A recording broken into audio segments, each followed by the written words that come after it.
So it has been one of those strange things as we head up to an election in October provincially to notice the number of Liberal MNAs who've decided, you know what, we won't be running anymore. And I believe if you count Kathleen Weil, who we'll talk to in just a second, and Carlos Leitao, Yes. that brings you to 13 out of 27. Oh, does it really? I was only up Half, to 11. yeah, half the party roughly, Holy moly. who are not running again.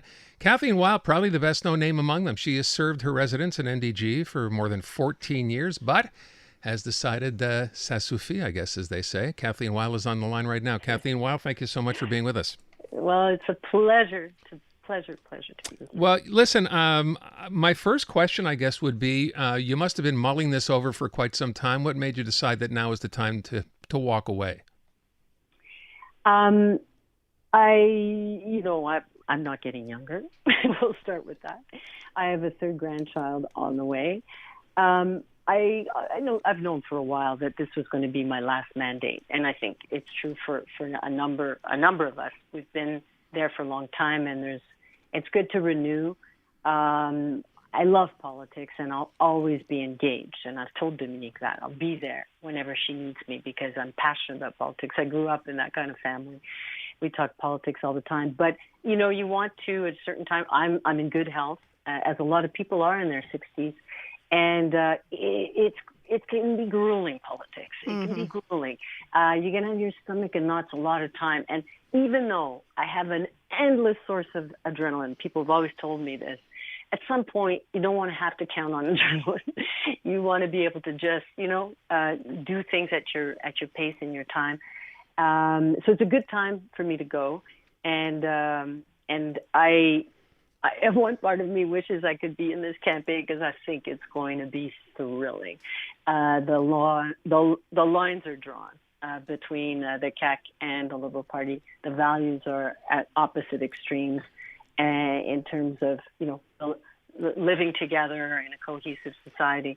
So I'm going to follow it with a lot of passion. But as I said, I came in as a hockey mom.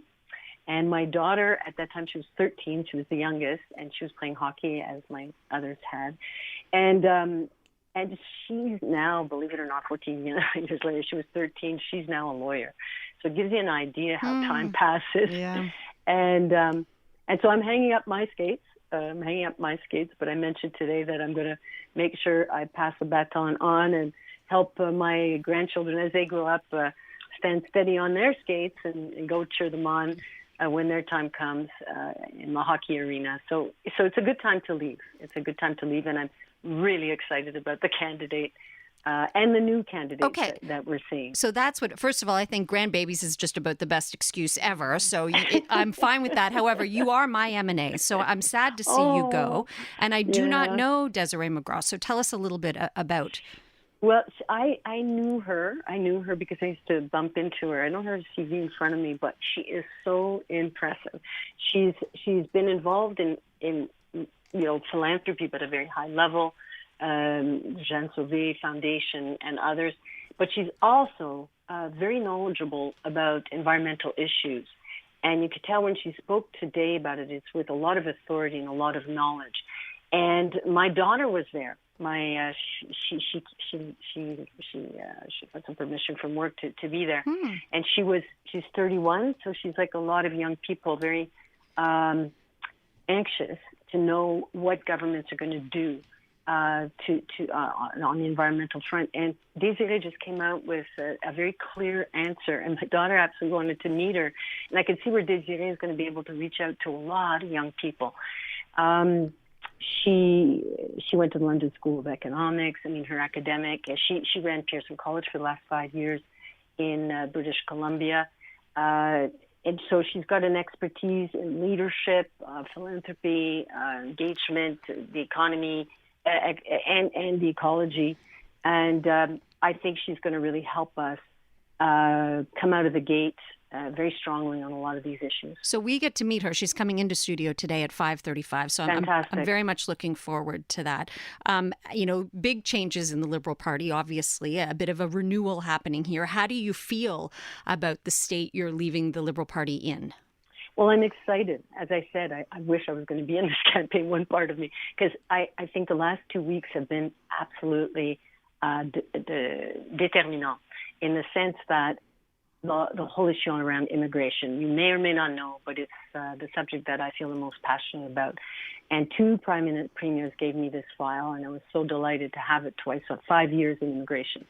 And I've always, and this comes from my family, my background, and the values that my family had, immigrants contribute to Quebec society.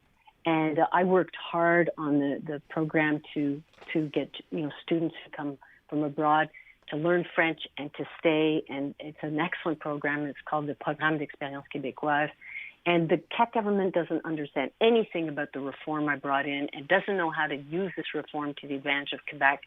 And it's unfortunate. So we had, this comment from the premier saying that if they speak French at home, they are a threat.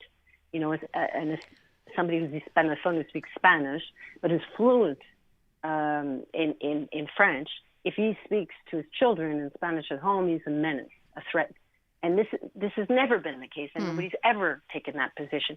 So he takes very divisive positions on immigration, and we don't need that now. We have a labor shortage that is very serious, very, very serious.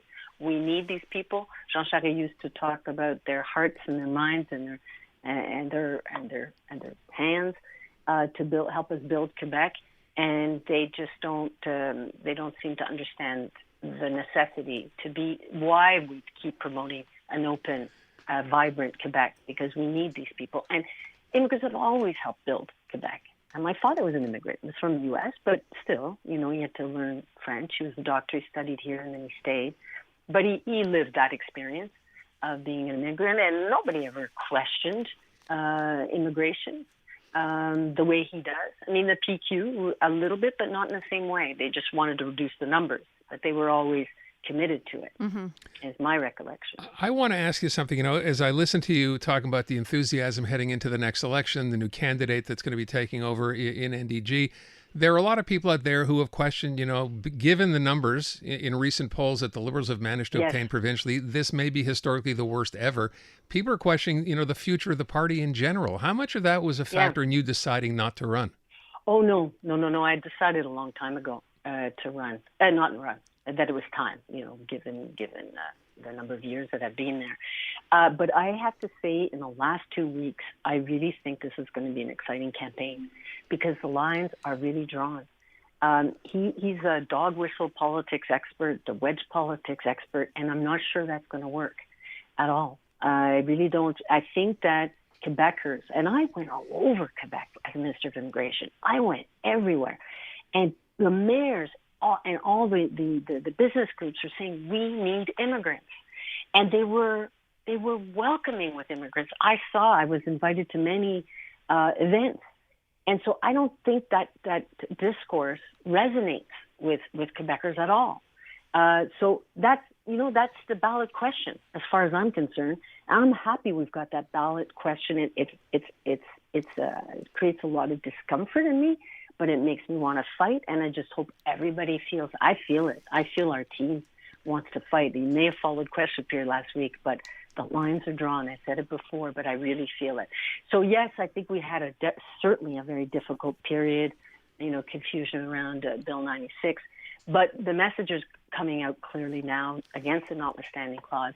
You test everything in the courts. You go all the way to the Supreme Court. Nobody's ever used the notwithstanding clause in this abusive way. And I am a lawyer, and I love constitutional law. And it's probably the thing that's upset me the most in these last 4 years is how they just gave no credence or care to the Charter of Rights. And, if there's an obstacle in the way, without even finding out what the Supreme Court has to say about it, we'll just use as a preventive measure the notwithstanding clause. So all these policies and actions are divisive, and they're going to lead us nowhere. The debate, that's the debate. That's what kind of society do we want to be? And so to me, it's black and white. And I think our team, I felt it last week. In the last 2 weeks, they are motivated to make us too. And we're going to find all the other candidates that are coming on board. There's a brilliant jurist who worked with the federal government, with the Ministry of Justice, both federal and a provincial, and he came to us saying, I can't take it anymore, the way they treat the issues around access to justice. I want to run with you guys. That's good. That's great. So he's going to take Christine Saint-Pierre's riding. All right. Kathleen Weil. Run in it. Yeah, exactly. Let's hope take. Thank you so much for the time and your service as well to all the people at NDG. And I know we have a big audience out there as well. I'm sure they would wish you all the best. So thank you so much for your time and all the best. Thank you so much, Aaron and Natasha. Thank you so much. We wish you well.